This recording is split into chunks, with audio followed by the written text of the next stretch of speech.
ঠাকুরের আতুল চরণে প্রণাম জানিয়ে, আরাধ্যা জগৎজননী বড় মায়ের আতুল চরণে প্রণাম জানিয়ে, পরম পূজ্য পাদবর্দার চরণে প্রণাম জানিয়ে, পূজনীয় আচার্যদেবের চরণে প্রণাম জানিয়ে সকলকে আমার রানন্দিত জয়গুরু বলে আলোচনা প্রসঙ্গে সপ্তম খণ্ডে 16 পৌষ 1352 সাল সোমবার বেলা প্রায় 11:45 শেষে ঠাকুর মাতৃমন্দিরের পিছন দিকে একখানি বেঞ্চে বসে আছেন।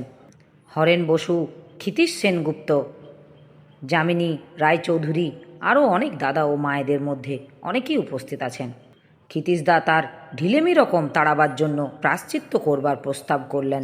তাতে শেষে ঠাকুর বললেন, করা ভালো, তবে সবচেয়ে বড় প্রায়শ্চিত্ত আমাদের করা হয় না, সেটা হলো ইষ্ট স্বার্থ প্রতিষ্ঠাপন্ন হয়ে নিয়মিত তপস্যা করা। তা করতে গেলেই আত্মবিশ্লেষণ এসে পড়ে। ধরো, তোমার একটা সময়ের মধ্যে একজনের কাছে যাওয়ার কথা ছিল, কিন্তু নির্দিষ্ট সময়ে তার কাছে যেতে না পারায় তার সঙ্গে দেখা হলো না, এবং তার কাছ থেকে চিঠি নিয়ে তোমার অন্য যে জায়গায় যাওয়ার কথা ছিল ইষ্টকর্মের সুবিধার জন্য, তাও হলো না। অনেকগুলি কাজই হয়তো পণ্ড হলো, একেবারে পণ্ড না হলেও দেরি পড়ে গেল। তখন তুমি হয়তো ভাবছো, আসতে এই দেরিটা হলো কেন? তুমি হয়তো দেখতে পেলে চা খাওয়ার অভ্যাস আছে, চা খেতে যে দেরি হয়ে গেছে। এইটা বুঝে তুমি যদি ওই বদ অভ্যাসের দাসত্ব ত্যাগ করো, অর্থাৎ সময় মতো জুটলো তো খেলাম, অবশ্য তা যদি শরীরের পক্ষে ক্ষতিকর না হয়, সময় মতো না জুটলো তো না খেলাম, এমনতরভাবে অভ্যস্ত হও, তাহলে সেইটে হবে প্রায়শ্চিত্ত।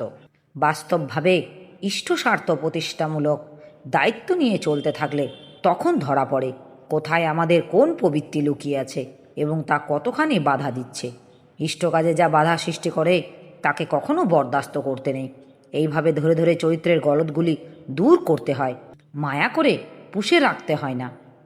যামিনীদা, আমাদের ক্রমাগতি থাকে না শেষে ঠাকুর, সেও প্রবৃত্তির অভিভূতের দরুন, সেই দিকে আকর্ষণ বেশি থাকায় পারি না, তাই বাধা জন্মায়। ওকে উপেক্ষা করে জোর করে করা লাগে, যেটা করা যায় সেই ভাবের অভ্যাসই পাকা হয়। হরেন্দা, যে কাজই করতে যাওয়া যাক, অর্থবল খুবই প্রয়োজন শেষে ঠাকুর। চরিত্রের সেবা সম্বর্ধনা থাকলে অর্থ আপনিই আসে, আর তা না থাকলে অর্থ থাকলেও সে অর্থ টেকে না, এবং কাজেরও যে খুব একটা ফায়দা হয় তাও না। এরপর শেষে ঠাকুরের স্নানের সময় হওয়ায় সবাই বিদায় নিলেন। আমার এই আলোচনা প্রসঙ্গে কিছু ভুল ত্রুটি হয়ে থাকলে আপনারা আমায় ক্ষমা করবেন। উপস্থিত দাদা, ভাই, বোন, মায়েদের আমার আনন্দিত জয় গুরু।